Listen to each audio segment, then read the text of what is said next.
रंगीला जी के समय की एक बड़ी ही शानदार घटना है, बड़ा अच्छा लगता है उसे पढ़ा के। वो एक बड़े ही प्रसिद्ध कवि हुए हैं और ऐसे कवि हुए हैं जिनके बारे में कहा जाता है कि घनानंद जो है वो किराए के आंसुओं से नहीं रोते। यानी इनके समय जो कवि हुए थे उनका नाम था घनानंद।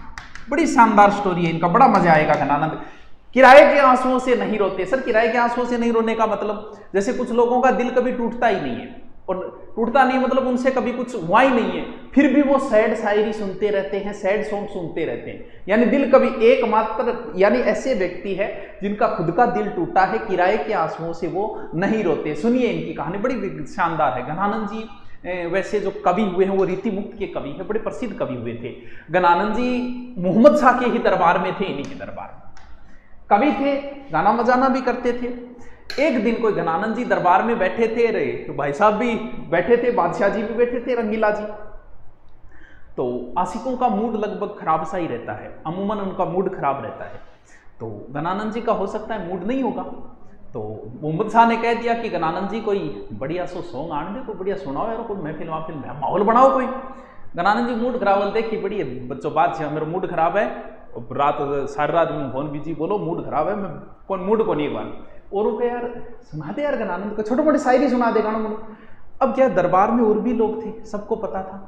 तो दरबारी बोले महाराज बादशाह जी थारे कहें कौन सुना, सुजान के कहें सुनाओ। वो सुजान ये एक डांसर थी, चीयर्स गर्ल्स, दरबार में एक नर्तकी थी। घनानंद जी उनसे प्रेम करते थे, हो सकता है एक तरफा प्रेम हो गया, हो सकता है दोनों तरफ का भी होगा।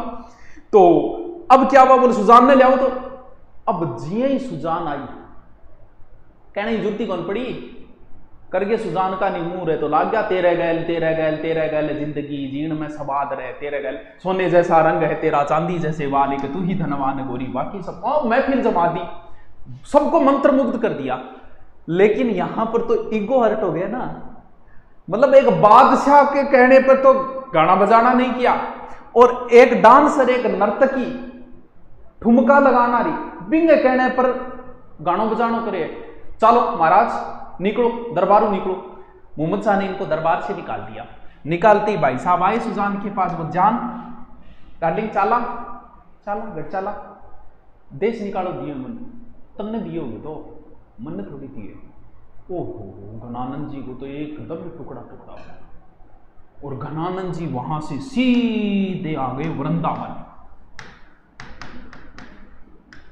अब वृंदावन में घनानंद जी उसी के प्रेम में, यानी सुजान की याद में ही कविता पाठ कर रहे हैं। उसी लागी से तो टूटी अचीन बेकदरों की यारी, भला हुआ संग जल्दी छूटा, मेरी उम्र ना बीती सारी, बेकदरों से करके प्यार कदर गवाई दिल की यार।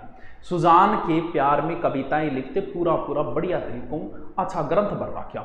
सुजान सागर है, विरह लीला है, इश्क लता है, प्रेम पत्रिका है, वियोग बेली है, इसे है सैड सॉन्ग टाइप का है। जितनी भी फिल्म जितना भी अंगा है, जो भी इन्होंने घनानंद जी ने लिखा ना, वो नाम ही ऐसे देख लो।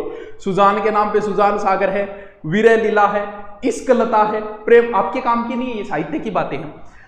अब कोई एक दिन समझदार आदमी, हर आदमी में अपनी एनर्जी होती है, ये डिपेंड करता है कि वो एनर्जी लगा कहाँ रहा है।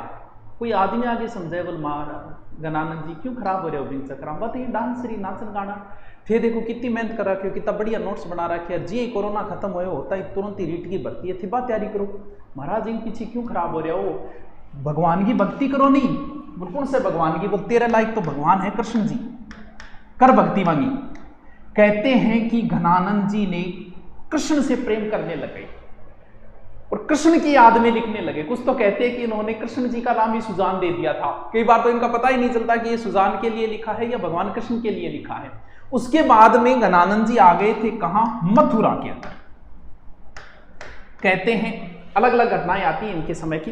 कहते हैं कि घनानंद जो नादिर शाह का आक्रमण हुआ था, तो कहते हैं कि नादिर शाह के आक्रमण के समय नादिर शाह को पता चला कि मथुरा में जो है वो उसका मीर मुंशी है, किसका, मोहम्मद शाह का। मीर मुंशी पहले थे, बाद में नहीं रहे, लेकिन उसको पता चला कि मीर मुंशी यहाँ रहता है। उसने पहुंच गया वो तो घनानंद के पास, बोले यार तू तो मीर मुंशी रहा है, तेरे पास तो बड़े मालवाणी होगा लाला। बोले मैं कविता पाठ लिखूं, मेरे कन क्या हूं, कुछ रज दे, रज पैसा। तो कहते हैं कि उसने मिट्टी उठाई, बोले आए मेरे कन, तो उसने तुरंत हाथ कटवा दिए। तब घनानंद ने कहा कि मेरे इतने टुकड़े करो कि मैं दर्द की हर इंतहा से गुजर जाऊं। तब कहते हैं कि नादिर शाह ने जो है वो मथुरा के अंदर घनानंद को मार दिया था। अब कुछ इतिहासकार ये कहते हैं कि नहीं जी, अहमद शाह सेकंड के समय घनानंद को मार दिया था। अहमद शाह जो भी आक्रमण के समय मारे गए थे, जो भी हो, लेकिन घनानंद इतिहास के अंदर बड़े ही फेमस कवि हुए हैं, रीति मुक्त कवियों में माने जाते हैं, रीतिकाल के कवि है ये घनानंद जी। तो बहुत अच्छे कवि हुए, कभी इनको फुर्सत में पढ़ना, गूगल पे कभी टाइम मिले तो। ओके, चलो आगे चलते हैं।